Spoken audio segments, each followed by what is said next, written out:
There's something in nature, right, where the birds and the waves and all these things, they're not, the birds, to my knowledge, the birds are not trying to be in tune with the waves or whatever, or like, you know, all these things, or the wind, but it happens and it works, and that's beautiful.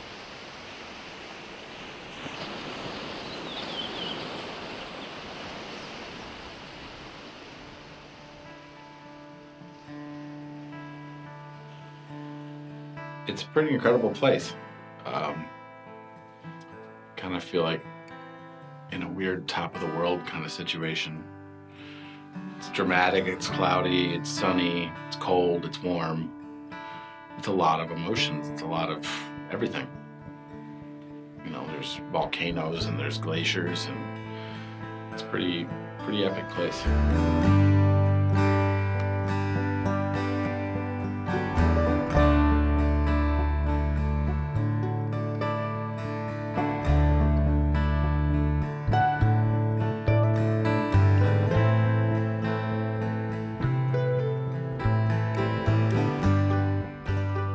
It's big and epic. The deck is kind of stacked in a good way to be able to create a really cool album.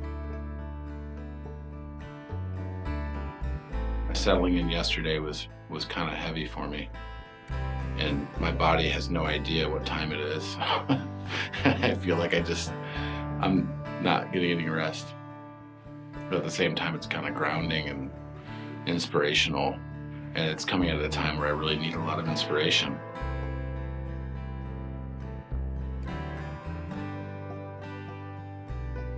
We're at Floki Studios, which I think I'm pronouncing correctly. Senor! Hey, What's up, brother? Long time no see, right? I use Google Translate on the words in the front of the building, and it's something like the Cooperative Society of Rivermen or something. So I'm taking that as personal inspiration for my performances here. Dude, where are we? Sorry I woke you up. I was looking always. We're in the middle of nowhere. You know, the sheep population certainly outnumbers the human population here. Probably 1,000 to 1, at least. You know, you get to hang out and record an album in this beautiful setting. And it certainly adds to just the overall vibe and like aesthetic of it, and just the ability to be more like relaxed.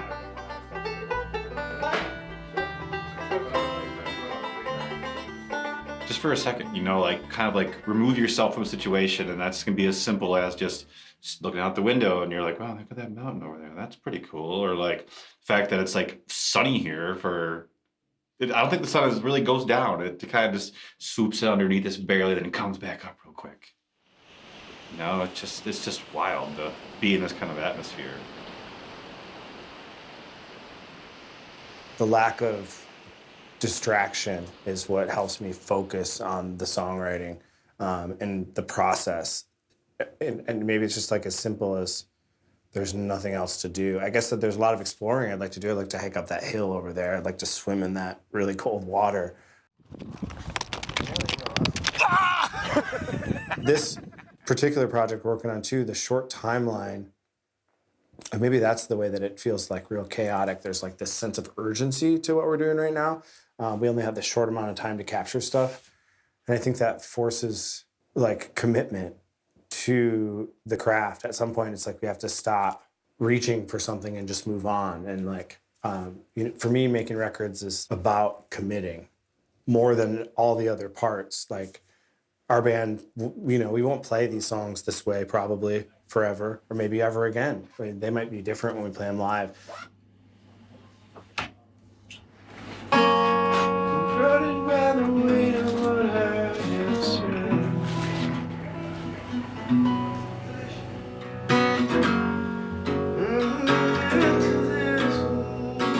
We haven't made a record this fast in a really long time, but it sort of forces you to just like appreciate what happens for what it is. Even the development or the writing of the songs, I feel like, you know, maybe I could do more with this song with more time, but we don't have it, so.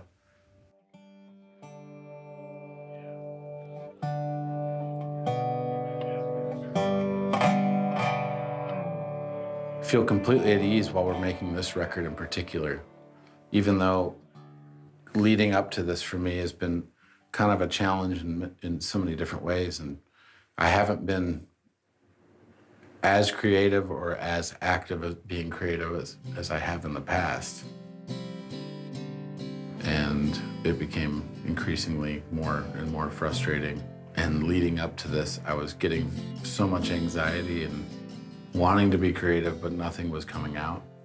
I mean, I'm a pretty anxious person to begin with anyways, but it's always been a way for me to relax.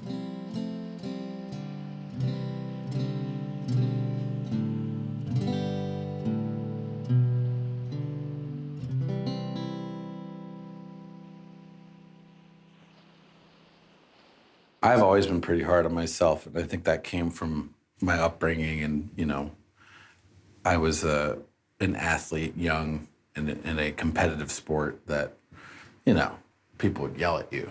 And just, like, I played ice hockey year-round, so I'd have these people in my ear, like, yelling at me all the time. So I always thought that was the way, that's how you're supposed to be encouraged, and that's how you're supposed to figure it out. But it kind of always made me feel like I never was good enough to do anything.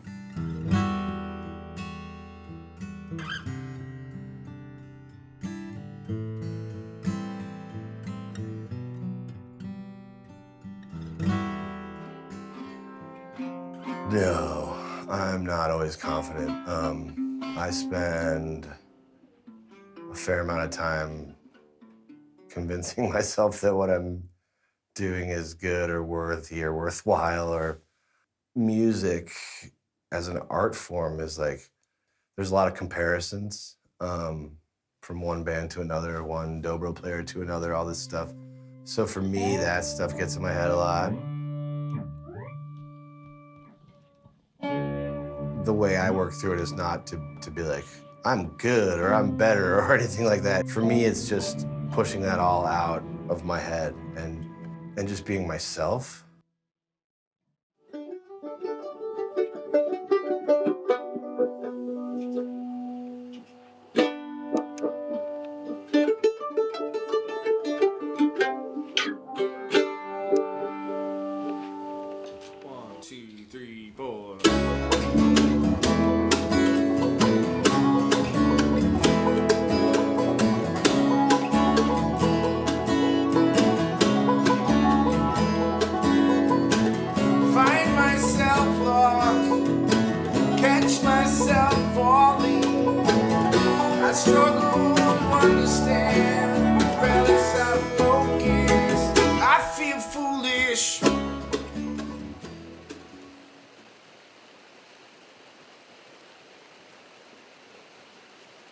You know, if I'm trying to write, sometimes I just get out the notepad and just free write about an idea.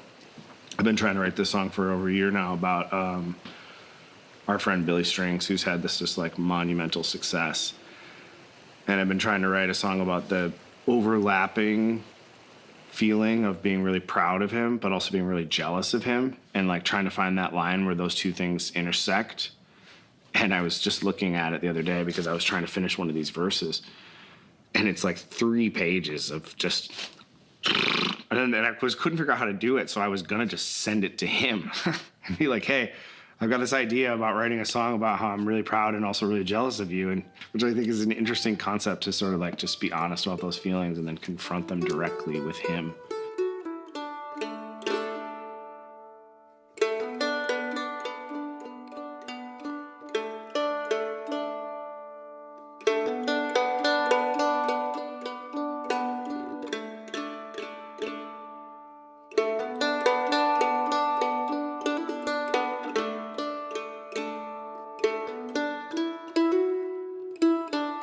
Billy won a Grammy. While we were in the studio with Glenn made the record. I'm so happy for him, you know? And I'm happy for our success, and don't take it for granted at all, but it just like crushed me. And then I reached out to my friends in those other bands, like apologized or make right if I had ever taken for granted what they had done for us when we sort of surpassed them and they opened for us or something. And I just was feeling all this guilt for maybe like not honoring our path in a noble way.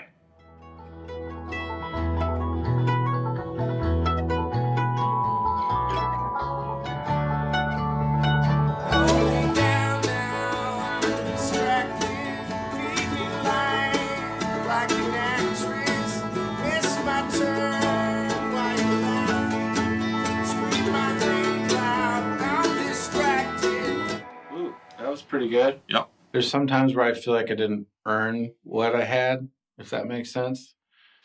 Kind of like, wait, why are we getting all this attention? And sometimes I didn't feel like we deserved it. And especially myself, didn't feel like I deserved it. And I still have a lot of struggles with what I think my ability as a musician is. You know, everyone's learning, and that's just a practice to be in, is being kind to myself in particular and remembering I'm probably not that bad of a musician. Confidence in myself is not the same for me as confidence in my music. You know, I believe in me. The fear that I have is whether that translates to the rest of the world. There's two places where music comes from. There's probably a lot of places, but for me, there's brain or heart. And I really strive for the heart stuff. That, to me, that's music. There's emotion in it. The dobro, to me particularly, it's a very lyrical instrument. It's a very vocal instrument. And I feel like, in a lot of ways, my job in Greensky is like to play those emotional notes, those longer notes that can kind of tug at the heartstrings one way or another. And that's what I love about the instrument.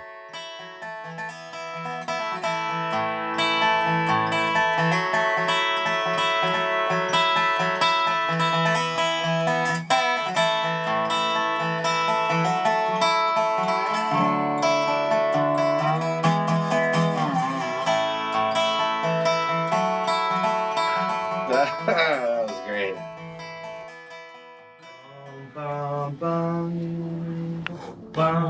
Yeah. Okay, I get it. I got that. And I didn't. Yeah, I heard a couple of those too. I think I'll go back to acoustic, but I would go back and fix at least those parts in that section, but it's all pretty basic. Right. So anybody else? I noted where I want to do fixes. Okay. I'm cool with it. There's not any fixes for me, really. Sure. I think one of the things they really liked when they first came to me was that I got them in tune way better than they had ever been in tune before. Because the tuners that you use only get you to about 99% there, which sounds good. But when you get it 100% there, it just goes, and it sits just clear and solid. It's a little sharp. There's like a sound where so you've got 5 and now 6 acoustic instruments that are all in tune, and the sound waves kind of, it tightens up, and it creates this like hum on top of the music, and it's the most beautiful thing.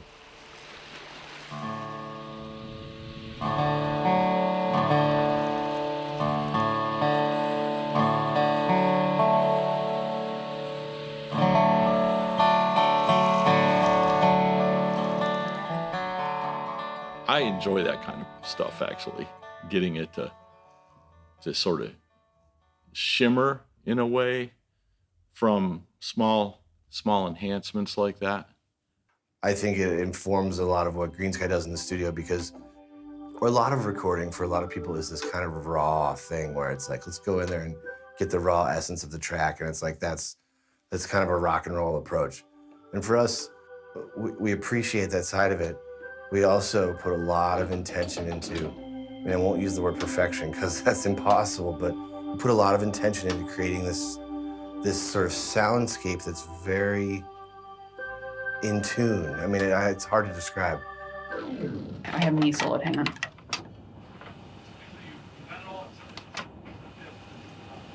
Say that again. It's that. Play the chord again. So you're playing for the walk up. I don't know what I did, but you're thinking here?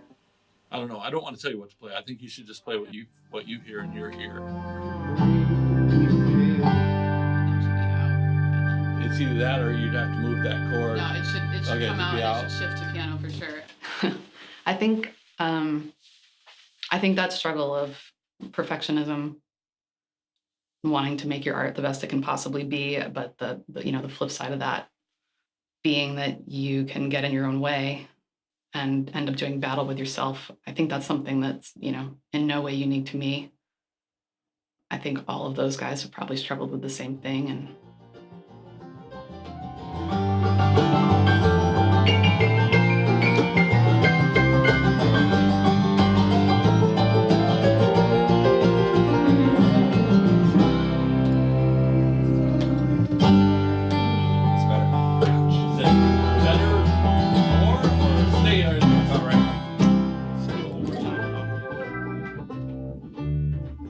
One, two, three, four. In narrow, dark and deep, with every step I try to keep my footing on the brink of deep end.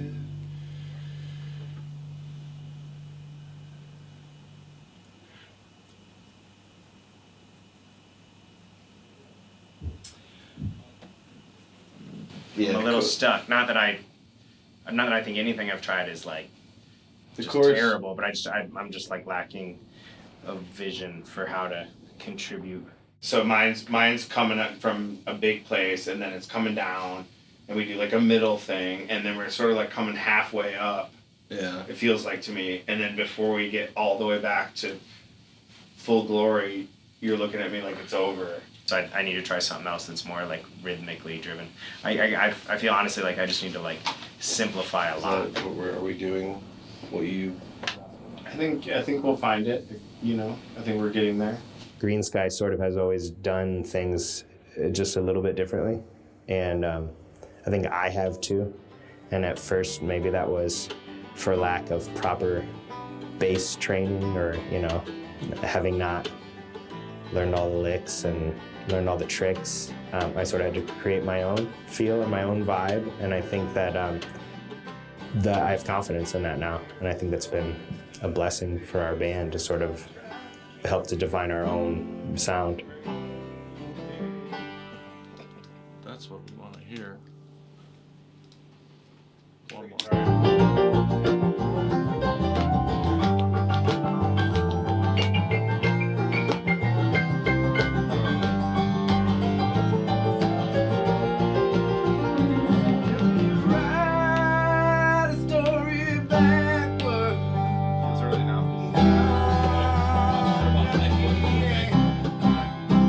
Are we born to die, or dying to be born again? Are we dying? Paul, can I give you a suggestion to do for one take and see what you think? Sure. So instead of putting a gap in there, Uh-huh. hold the row through the hole. Yeah. Do you know what I mean? Yeah. We started at the end. I like what you just did, putting it on the beat. That was cool. Just sing harmony too. Yeah, you want to try it? Don't mean I'd have to turn this ship around. Can we write a story backwards? Can we start it at the end? Are we born to die, dying to be born again? Are we born to die, dying to be born again? That was really nice the way you just did it. Otherwise, I'm just singing the same thing twice in a row. Do it, bro. I kind of like leaving it hang on Are We Dying? I know you if that's do. cool with you. That's fine. Jesus motherfucking Christ!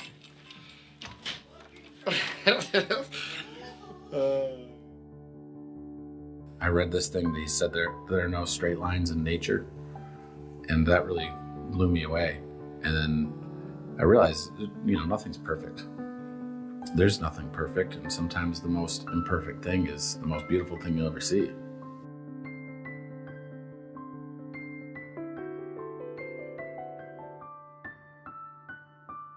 I like this concept that creativity is like water and that it just flows. Like water always finds this path of least resistance, down, out, through.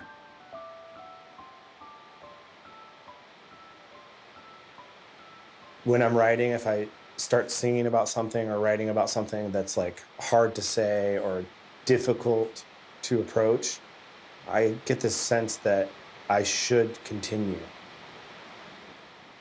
So I wrote this poem called Solstice. What I'm feeling isn't consequence or the ghost of what can be. It's the emptiness of knowing the only failure can be me. I was laying in bed and I was kind of just struggling with feeling like a failure. The emptiness of knowing.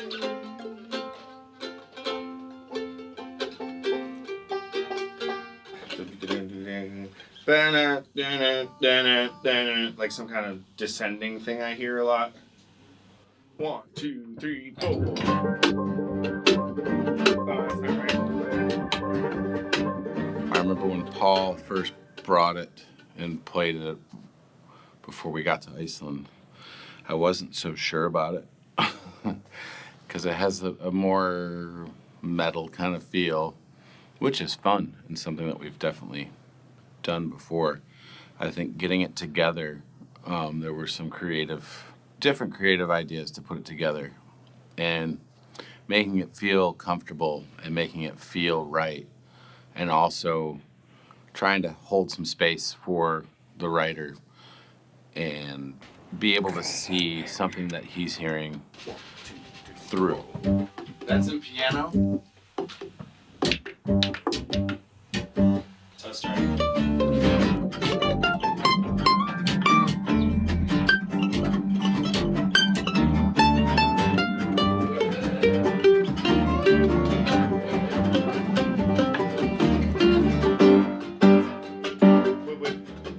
Is this A right here? Yeah. Chorus. All the noise makes it hard to see what I'm feeling is the consequence. It's the ghost of what can be. It's the emptiness of knowing only failure can be me. It's a little bit of a sticking point for me, or has been, because there's there's this little section that to me, I don't feel like, I wouldn't have done it that way. Is the best way to put it, right? And years ago, if this happened, this would have been some sort of blow-up fight, where it's like, that part sucks. Like we're coming up with all the ideas to try and quote unquote fix it, right? So I don't have anything. Yeah. I don't, I'm not as good as improvising on the spot. Nothing is coming to me as far as an idea. I don't have an idea. Yeah. That I don't seems either. to click. You know what I mean? Yeah. You got any guidance for us, Paul? That section is kind of like your vision.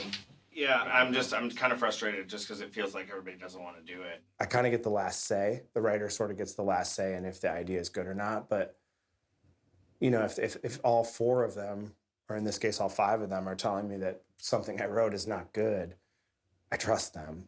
So. Sorry, It's okay. I'm just thinking here. I might be overthinking. I feel like we are overthinking it personally, and I apologize. I feel a little frustrated because I just It's okay. These songs are all underdeveloped, and I have this idea that I want to pursue, and I'm feeling a lot of resistance to the idea. It's just that I just want to communicate the way that I'm feeling so that it's like my frustration is understood, and it's not like I'm not mad at anybody here, but the pressure to record these songs when I just fucking wrote them and they're underdeveloped is forcing me to like feel like I now need to compromise my idea to make this successful, and I just don't want to do that. It's frustrating for me. It got a little tense emotionally when we were working on it because A, we've been working really hard, and B, we haven't slept a lot. There's a dynamic when I write the songs and deliver them and then they want to change them. It's hard not to like get defensive and, you know, it's like, oh, you don't like it this way and you think it needs all these changes. And I've learned though that, you know, from my standpoint with my songs, that these guys love my music more than anybody. They're my strongest advocates and they make my music better. It gets emotional thinking about it, but I know, I've seen it happen. I bring a song to the table, I think it's great, and they make it greater. They make my art better. Just a stall. I mean, Let's try and get more fucking sparkly and more abstract. Let's just try it and see what happens. One cool thing that I've observed working with this band is that everyone is looking out for each other and supporting each other, and that goes for personal dynamics and personal struggles as well as creating art together. We would all support one another in any kind of way, especially if someone's struggling. It can get tense at times, and that can get confusing of what the intentions are, but I don't think any one of those guys would ever let me fail on something or let me just settle on something. 5, 6, 7, 8.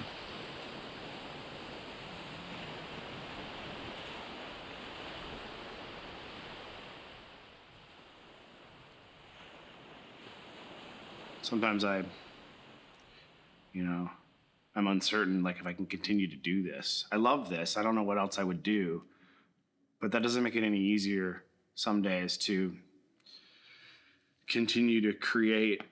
I think part of that too is like feeling like we have to do new stuff all the time, like to be in a mode of constantly creating new ideas in a creative place, and like kind of didn't want to come back and play shows in this really weird way. Like this is what I love to do and it's all I want to do, and then I didn't want to do it.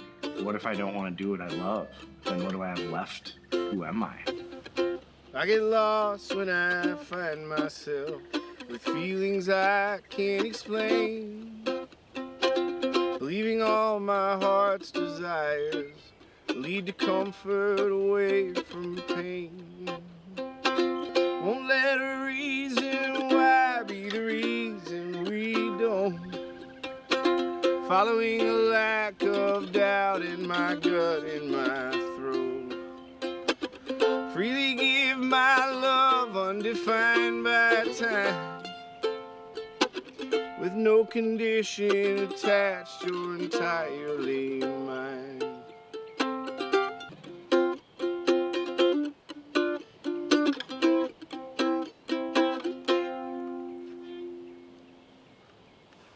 I think before the pandemic, things were really not in the best place. It was hard to have those connections again. I think we were kind of, I guess I can only speak for myself. I was losing kind of the connection to my brothers as well. You know, my personal life was really taking over, and I can be a very difficult person to travel with because I'm a big feeler. I think going into it was really interesting and tough and very sad. I think we were losing focus on what our mission really is, and I think a lot of my contribution to that was going through my divorce was really affecting me, and you know, I was drinking like 2 bottles of whiskey a day.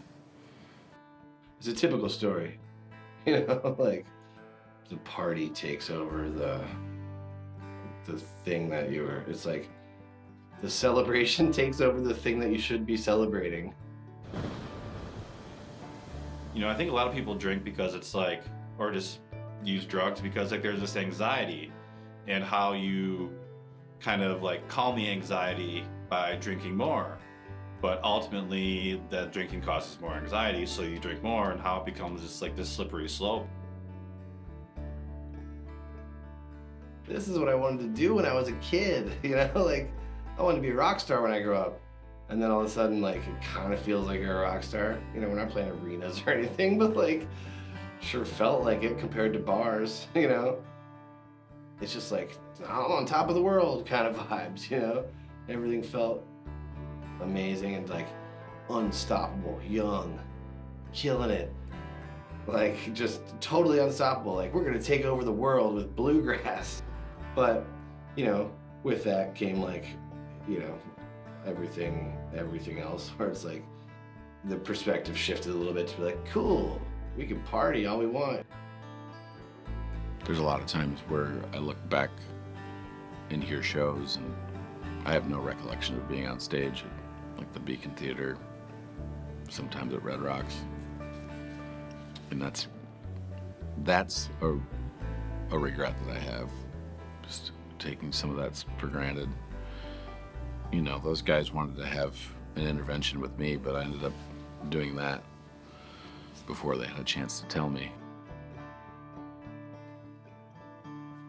The band almost hasn't ever talked about it. I've never spoken up about it like publicly.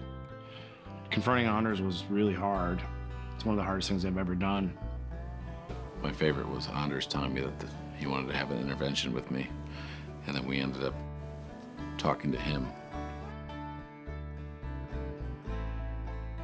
There's just this gray area of what's acceptable and what's not, and it's like what was happening after the show had become more of a focus than the show itself. I guess we didn't find out how bad it had gotten for Anders until after we had decided to approach him about it as a band. I think a few of us wanted to be like, you know, I mean, rehab's such a big overreaction. Like, maybe he just needs to understand that we don't want him to do it anymore. But it had become clear to us that he couldn't stop on his own. He's not a stupid person. It was a really difficult task, but it was definitely out of love for our guy. We flew to his house and showed up together, and You know, basically like showed up at my house, we're like, hey buddy, we love you. And we know you well enough to see that like, this is not gonna work. And we're concerned you're gonna die. You know, like, real stuff. what'd he say? He said, I need coffee first. I think he knew also why his band was at his house unannounced. It went as well as it could have ever gone. I still feel pretty embarrassed that I fell prey to like the rock and roll cliche or whatever, you know, where partying becomes more important than the music. It's hard for me to put into words how much I owe them. When they showed up at my house, it sucked. I mean, it sucked, but there was also like a feeling of almost relief. I remember I told them I needed a cup of coffee or a minute or something. In reality, I went to the bathroom, did a big line of blow, and like looked at myself in the mirror for a while. And then I went outside to face the music. And in hindsight, it was obviously pretty bad. They didn't show up at my house that morning to like save the band or anything. They showed up because they're my best friends and they care about me. And for that, I'm eternally grateful, you know? I mean, they saved my life.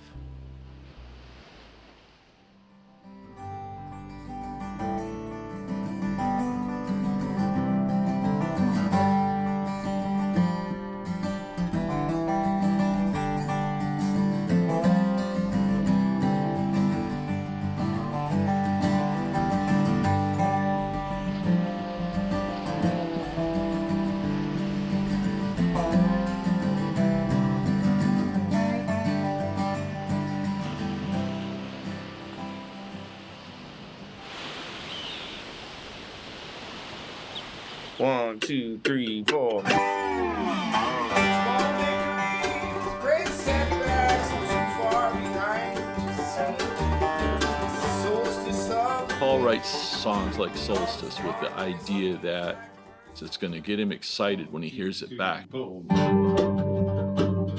He's building a moment with exciting transitions that should work.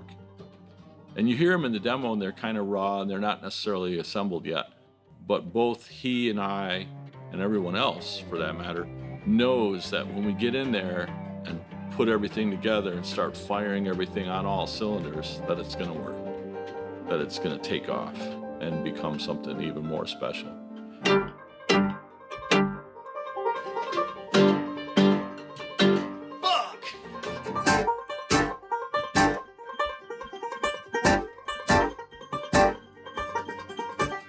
I think once we got it together and we're comfortable about it, I think it's really turned out to be something pretty unique and special, and it's got an aggressive nature, and I think it worked. It makes sense now to me. I feel like when we record, we have come up with our own sound over the years, and you know, it's like the more we do this process, the more the albums sound like Green Sky. Feels pretty fucking done to me. I'm done. Yeah, it seemed like we completed that. Yeah.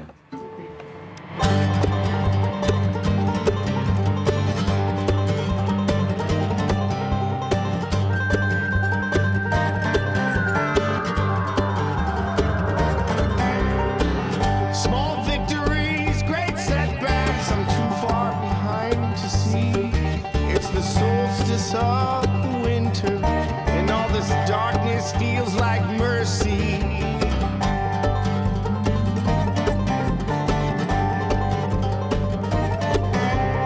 I'm older now than I could feel before I faced my past, but the virtue of my intention is where my laurels rest. All the noise makes it hard to see. What I'm feeling is inconsequence of the ghost of what could be.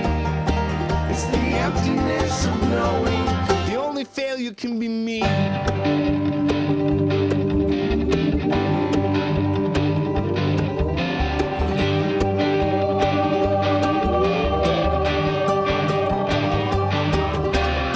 Never fearless, but I'll be brave. Take me now if you dare to. I'm careless with boundaries, sacrificed in excess with no restraint. All the noise makes it hard to see. What I'm feeling is a consequence for the ghost of what could be. It's the emptiness of knowing the only failure can be me.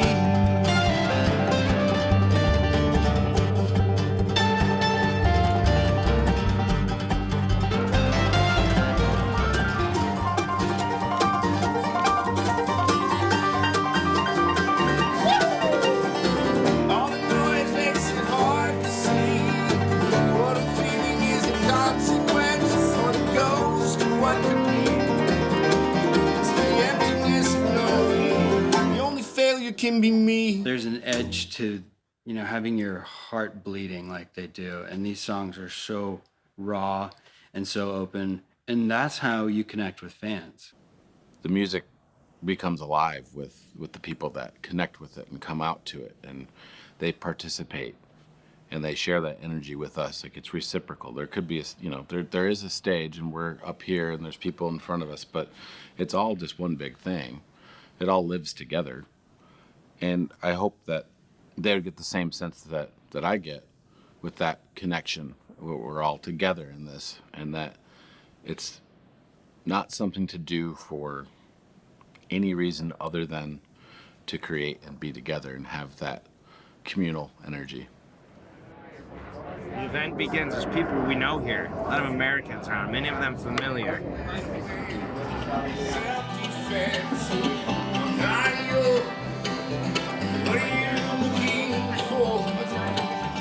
You know, the live part is what I really love about the community, and really get the energy and the connection. They're one of the only string bands I can think of that can really hit that same level of power that rock bands do without a drum set. Obviously, they have bluegrass in their name, but essentially they're more of a rock band without a drummer. I was a kid growing up playing guitar in a punk rock bands, and I always loved playing music in front of people and like creating music, and how I just feel like lucky to be able to do this for my living and get to do it with a bunch of guys that are all like a brotherhood.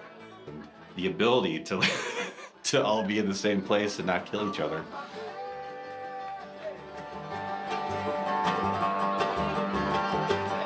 There's no huge division of like rock gods and fans. It's like Greensky fans kind of just look like us, act like us, like music like us. Except we make the music and they dig it. And like it's this big kind of thing, and I'm really excited to see those fans again. I feel like it's been a while. No concern while I stay a while. I take it in with the breath.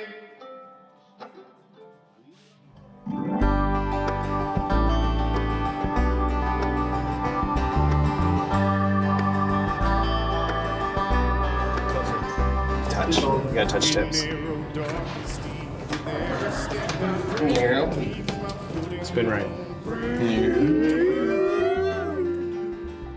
It's just happiness, really.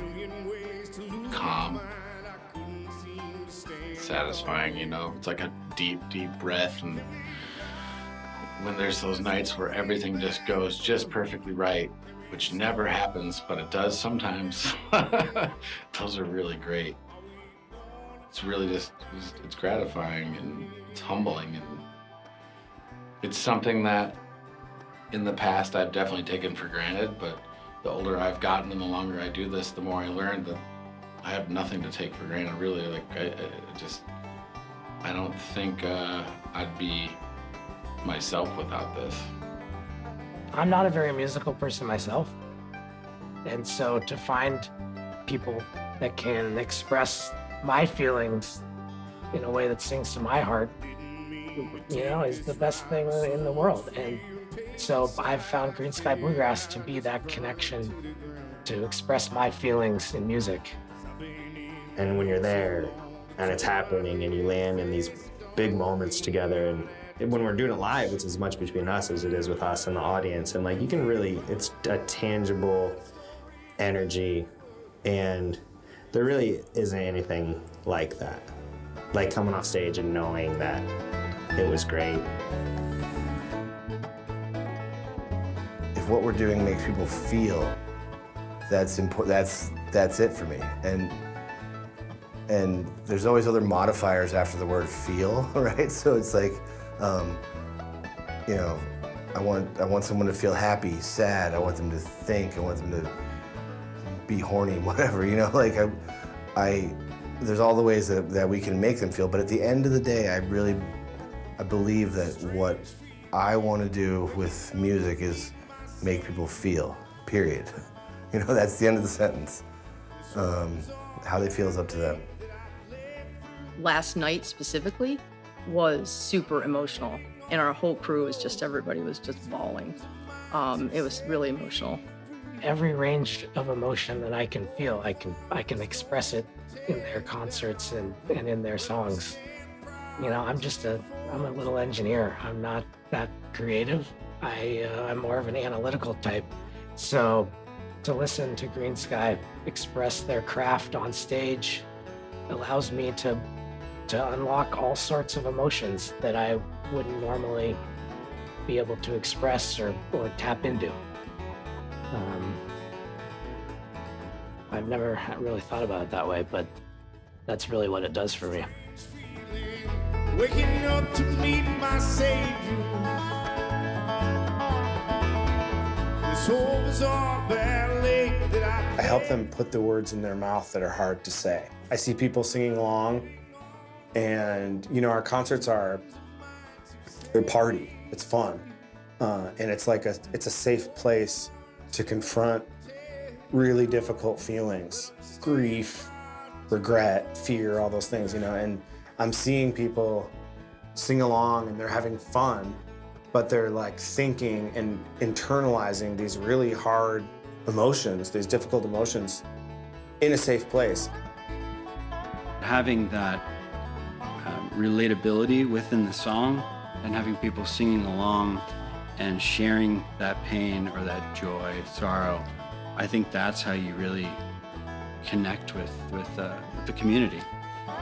But I feel like Paul's voice and his songs and the vulnerability there is something that really stands out and really struck me as a young artist and a young songwriter. I really was drawn to that, him talking about real life things and being very open about that. It wasn't the classic kind of superficial music. There was some real substance there. They also bring their beauty and pain to the stage when they play their tunes. Last night when they played Beauty and Pain, afterwards the band also needed a minute, I think, because it was not only emotional for us, but it was emotional for them. So I really feel like we know what's going on with them. If we fail to accomplish the task we begun. When I deliver those lyrics, like, I'm not just up there singing, I'm processing what they mean every time I sing it. Every time. Like, thinking about how much it hurt when I wrote that song, or what that lyric means and how much that hurts, or how painful it is to process those feelings every time I sing them. Couple beers with the Reverend. Am I safe from the Reverend? I heard that, and again, like when something hits you inside, like lyrics, and you're like, oh God, that's good. You can feel it. That line, I was like, oh man, that's me. I'm the Reverend. And the reason I say that is because my wife and I are ex-evangelical pastors. This song, like every single line, this guy's like telling my story of my struggle. But this song, the way the lyrics hit me, it was like, it's okay. It's okay to leave. It's okay to change. You don't have to stay here. You don't have to do this anymore. And so I left,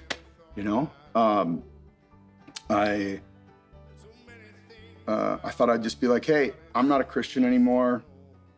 Cool, let's move on. I thought that's how it would go. It did not go that way. Most of my friends freaked out, said they couldn't hang out with me anymore. Stuff where it was just like, oh man.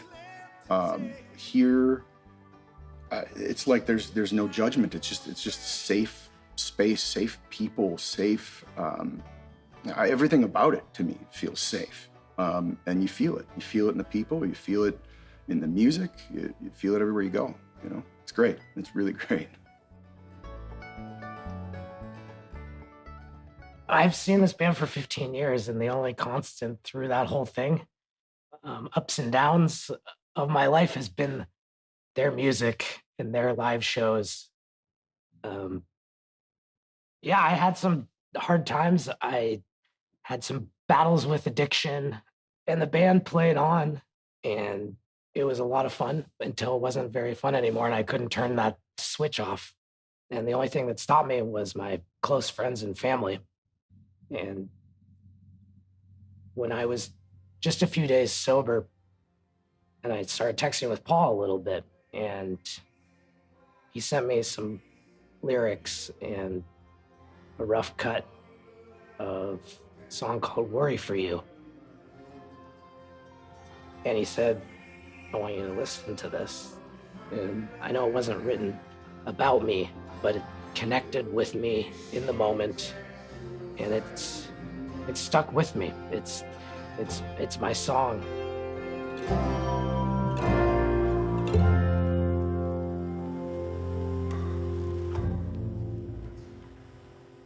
One of the things that I always try and do at the end of the night is thank.